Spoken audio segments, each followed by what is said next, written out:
Traditionally, people think of high yield as part of the fixed income arena. That makes all the sense in the world. Well, it has a coupon, has a maturity, it looks like other fixed income instruments. The problem is that the performance is very different than higher quality bonds such as US Treasuries.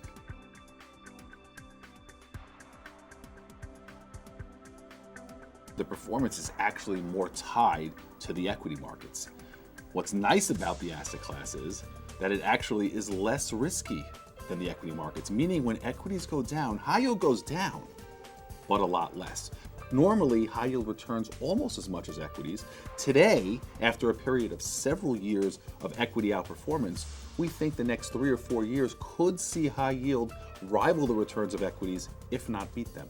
High yield has one of the best risk-adjusted returns of any asset class, meaning the amount of return you get, given the downside risk you take, is very high. So why do people tend to own very little, if any, high yield?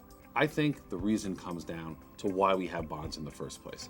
The reason we don't go with an all equity portfolio is we can't stomach the downside in bear markets.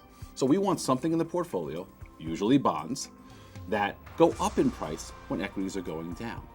High yield doesn't fit that profile. If I start telling someone, take the 30-40% of your portfolio you have in bonds and put it in high yield, the high yield bonds actually won't serve that purpose because they go down at the same time that equities go down. Instead, if investors would look at their high yield allocation as a portion of their equity portfolio, then all of a sudden it becomes a different equation.